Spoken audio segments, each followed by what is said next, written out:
بچوں کے نزدیک آپ باپ ہو کر آپ کی حیثیت زیادہ ہے، رسول پاک صلی اللہ علیہ وسلم سے محبت کم ہے، بچوں کا ایمان مکمل نہیں ہے۔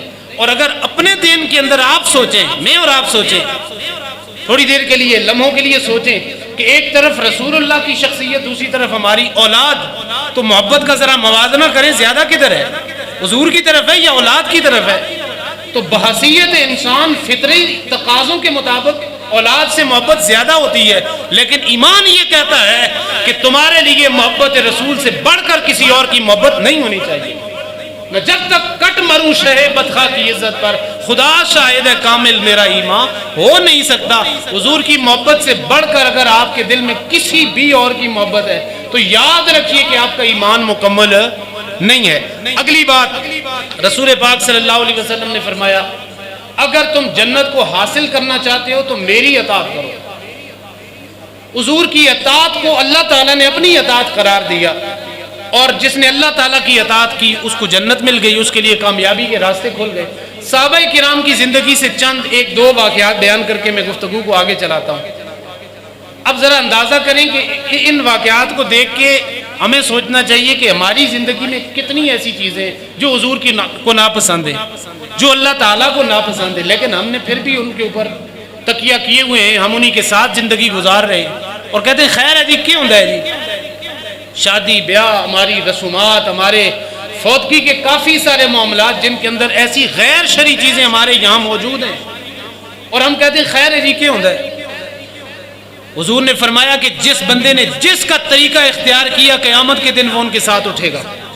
اگر میں اور آپ کسی ہندوؤں کا طریقہ اختیار کرتے ہیں ہماری رسومات کے اندر، چاہے وہ شادی کی ہوں، بیاہ کی ہوں، منگنی کی ہوں، کوئی بھی ایسی ہو، اگر ہمارا طریقہ ہندوؤں کا ہے تو ہمارا کل جب حشر کے میدان میں اٹھیں گے تو ہمارا ہندوؤں کے ساتھ ہم اٹھیں گے۔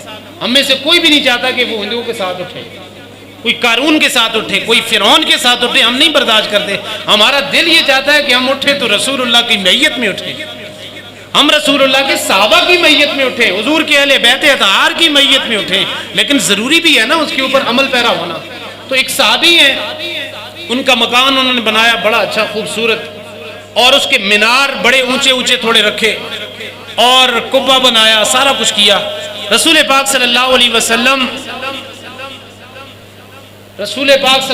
وآلہ وسلم نے جب ان کے مکان کو دیکھا، حضور نے ناپسند فرمایا، آپ نے منہ پھیر لیا۔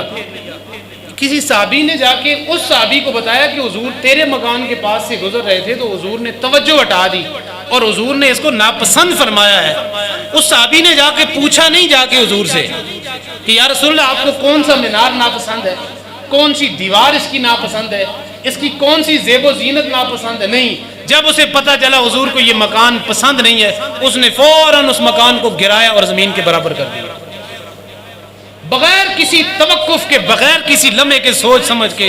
یہ ہے رسول اللہ کی اطاعت، جو جنت تک پہنچانے والی اطاعت ہے، وہ یہ ہے۔ اگر ہم کہیں جی کہ فلاں برادری ناراض ہوتی ہے، فلاں محلے والے ناراض ہوتے ہیں، جی ہمارے علاقائی مسائل ہیں، فلاں ہے، شریعت کے متضاد اگر کوئی بھی چیز آتی ہے، وہ چاہے آپ کی برادری ناراض ہوتی ہے، علاقہ ناراض ہوتا ہے، قوم ناراض ہوتی ہے، 100 دفعہ ہو، آپ یہ کم از کم عہد لے کے اٹھے کہ ہم نے رسول اللہ کو خوش کرنا ہے، ہم نے خدا کو خوش کرنا ہے۔ لیکن یہ عزم تو کوئی لے کے اٹھے۔ حضور کی بارگاہ میں ایک بندہ آیا، صحابی رسول ہے، آئے، سونے کی انگوٹھی پہنی ہوئی ہے۔ حضور پاک صلی اللہ علیہ وسلم نے جب سونے کی انگوٹھی اس کے ہاتھوں کے اندر دیکھی، آپ نے اس سے چہرہ پھیر لیا۔ آپ نے ایک طرف چہرہ پھیرا، پھر دوسری طرف چہرہ، تیسری بار یا رسول اللہ غلطی کیا ہوئی ہے؟ فرمایا کہ تو نے جہنم کی آگ کا انگارہ اپنے ہاتھوں کے اندر پہنا ہوا ہے، تو مجھے پوچھتا ہے کہ کیا ہو گیا ہے؟ اللہ اکبر۔ حضور نے اس کے وہ اتاری اس کے ہاتھ سے انگوٹھی اور جا کے دور پھینک دی۔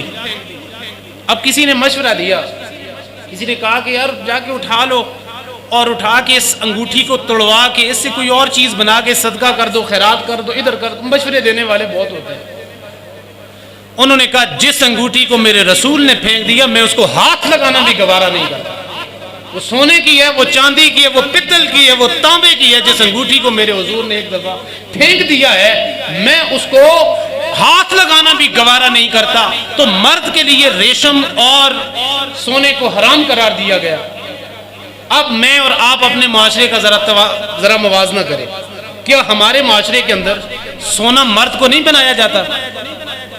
اس محلے کی، اس معاشرے کی میں بات کر رہا ہوں. کیا ہمارے معاشرے کے اندر شادی کے دن گفٹ کے طور پہ، تحفے کے طور پہ دلہا کو سونے کی انگوٹھی نہیں پہنائی جاتی؟ ذرا بولیں جی.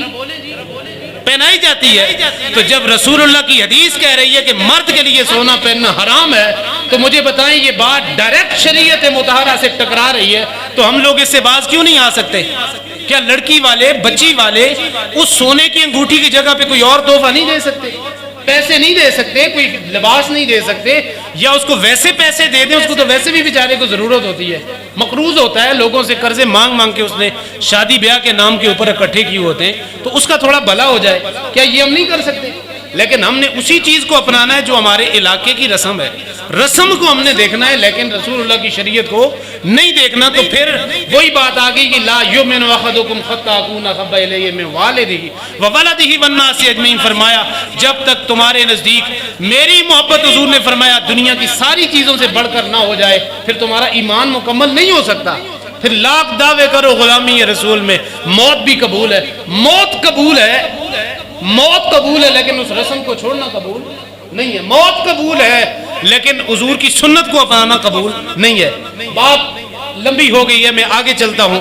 رسول پاک صلی اللہ علیہ وسلم کی دوسری بات فرمایا جنت میں پہنچانے والی، وہ فرمایا کثرت درود و سلام. میں مختصر کرتا ہوں، وقت کے دامن کے اندر گنجائش نہیں. کثرت درود و سلام. فرمایا جو بندہ جتنا زیادہ درود و سلام کی کثرت کرے گا، اللہ تعالیٰ اسے اتنا ہی زیادہ جنت کے قریب میرا قرب عطا فرمائے گا. فرمایا کہ قیامت کے دن میرے نزدیک وہ لوگ ہوں گے جو دنیا کے اندر مجھ پہ زیادہ درود پڑھنے والے ہوں گے، درود پاک پڑھنے والے ہوں گے. فرمایا جو بندہ ایک دفعہ درود پڑھتا ہے، اللہ تعالیٰ 10 مرتبہ اس کے اوپر رحمت نازل فرماتا ہے. کتنی بڑی رحمت ہوگی یار. ہم نے تو اس بات کو بڑا چھوٹا کر کے لیا ہوا ہے. پتہ نہیں، ہم سوچتے ہیں 10 بار رحمت، کتنی کچھ رحمت ہوگی. اللہ کی ایک دفعہ کی جو رحمت ہے اس کو ذرا اندازہ لگائیں.